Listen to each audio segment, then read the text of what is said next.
As we approached the small island of Antikythera, the sky darkened ominously. Menacing clouds gathered on the horizon, looming like silent sentinels. The wind whipped the waves into a frenzied dance, rocking our vessel with increasing intensity.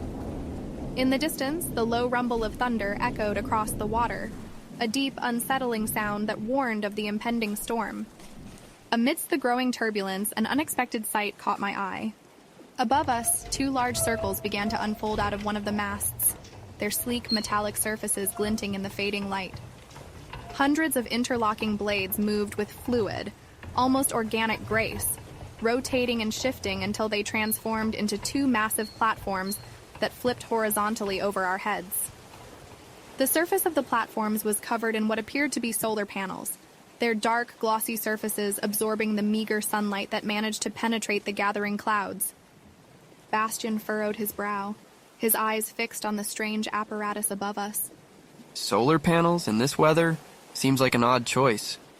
Alcipe shook her head, a knowing smile playing at the corners of her mouth. Not quite, she explained, her voice barely audible over the rising wind. The solar panels double as a camouflage system, designed to shield us from prying eyes as we transfer to the squid. As the panels locked into place, creating a nearly seamless canopy above us, the churning waters ahead began to bubble and froth.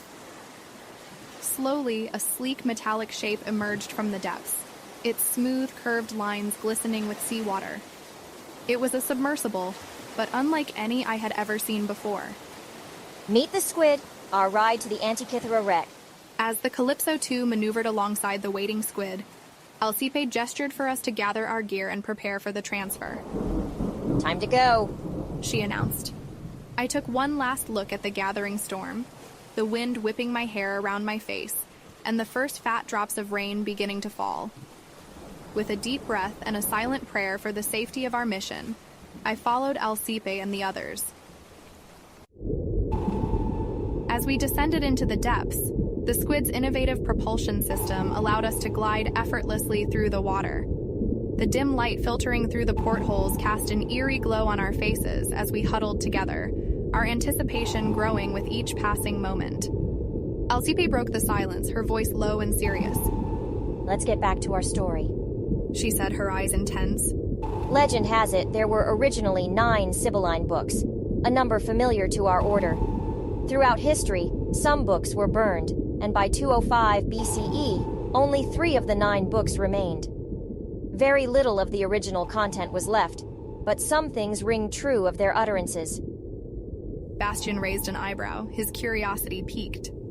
You're part of the Order too. I thought only librarians were part of the Order, and others were just allies. Alcipe shook her head. Historians, cryptanalysts, and archaeologists, including us sea archaeologists, are librarians too. We find and catalog information, stories in different shapes and formats, like the ones I'll show you today. But I'm getting ahead of myself. She paused, gathering her thoughts before continuing. You see, the Sibylline books revealed their origins quite early when, in 496 BCE, they advised the introduction into worship of the Eleusinian triad gods, Demeter, Persephone, and Triptolemus. Regina leaned forward, staring at Bastian intently. Triptolemus was healed by Demeter, and then taught the art of agriculture. Alcipe nodded. Precisely. Myth has it that Demeter helped him complete his mission of educating the whole of Greece in the art of agriculture. He's briefly mentioned as one of the original priests of Demeter, one of the first men to learn the secret rites of the Eleusinian mysteries. Bastian snorted, his snark evident. Wait, what? There are good guys in this cult? Regina and Alcipe exchanged cryptic looks. We'll find out if there are still good guys in this cult real soon. Alcipe pressed on, her expression serious. The Mother Goddess had more to share with men than just agriculture. In 205 BCE, the Sibylline books once again offered guidance, pointing men towards Mount Ida and a gift that would unlock the age of knowledge, away from empire building by force. Bastian chuckled, a hint of mischief on his expression. For the record, I don't spend all my time thinking about the Roman Empire. I mean, sure, I might have posted a video or two about it, but it's not like I'm obsessed or anything. Ignoring Bastian's antics, I couldn't help but interject as my journalistic instincts kicked in. I crossed my arms in front of my chest and turned to Alcipe. Why are you relying on oracular utterances that sound like tabloid daily horoscopes? Alcipe acknowledged my skepticism with a nod. Indeed, the science behind the Sibylline books did turn into esoteric pseudoscience over time. If the gift had been unveiled in 205 BCE, it would have shed light on our book's true meaning and purpose. Which is? I pressed, leaning forward eagerly. To spread science and the scientific method across the world. To teach agriculture, medicine, astronomy. Alcipe's words flowed like a song, her passion evident in every syllable. As we descended further into the depths, the squid's powerful lights illuminated the dark, seemingly endless abyss that surrounded us. The occasional flicker of bioluminescent creatures provided a brief respite from the all-encompassing darkness, their eerie glow casting ghostly shadows across our faces. Alcipe's voice was steady as she continued to reveal the ancient connections between the Library of Alexandria, the Sibylline books, and the Minoans. In the 2nd century BCE, some scholars at the Library of Alexandria started paying attention to the 9 realms scrolls and learning the knowledge they contained. After visiting the library, Archimedes went on to build 2 planetariums and write manuscripts on the construction of these devices. She explained, her eyes beaming with excitement. Similarly, the Sibylline books, which were extracts of the 9 realm scrolls, made predictions about astronomical positions and eclipses decades in advance. They described the movement of the sun, moon, and planets, as well as eclipses, solstices, and everything else we needed to engage in agriculture and astronomy. Bastian leaned forward, his interest piqued. How did the scrolls communicate these complex predictions? Alcipe smiled, clearly enjoying the opportunity to share her knowledge.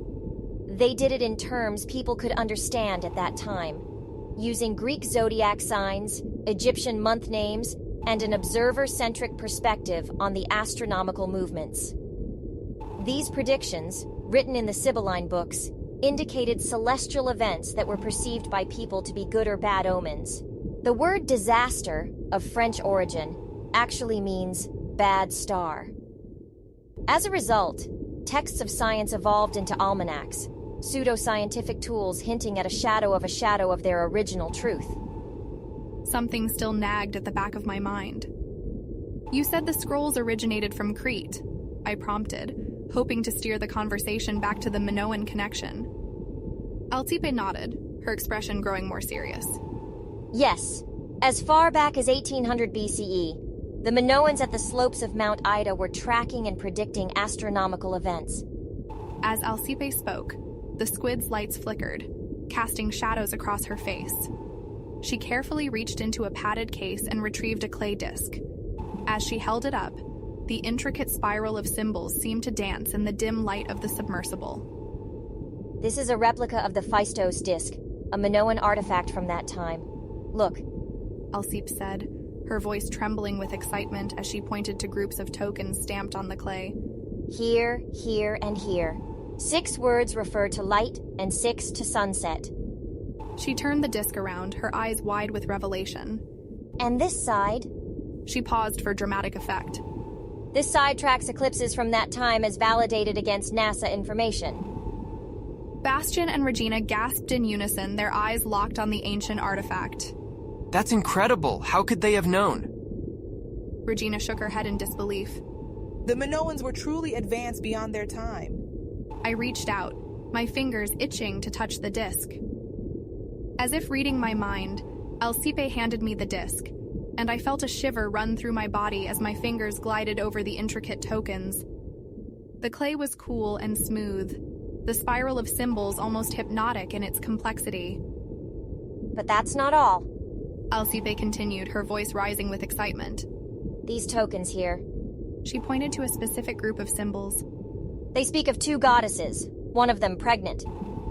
Regina gasped, her eyes wide with realization. Parthenogenesis, she exclaimed, her voice filled with a feverish passion. Bastian sighed, rolling his eyes.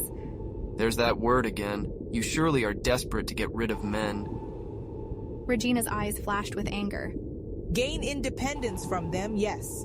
Stop once and for all their campaign to control our bodies. Have you seen the news? Have you read history books? The tsunami of rape depictions in ancient art? Why don't you find this horror unacceptable? Bastian's jaw clenched, his voice tight with emotion. You're assuming I don't. I've watched your silly videos. You're part of the problem, undermining us with your little barbs every time you get the chance. Bastian's face reddened, his hands balling into fists at his sides. You don't know anything about me.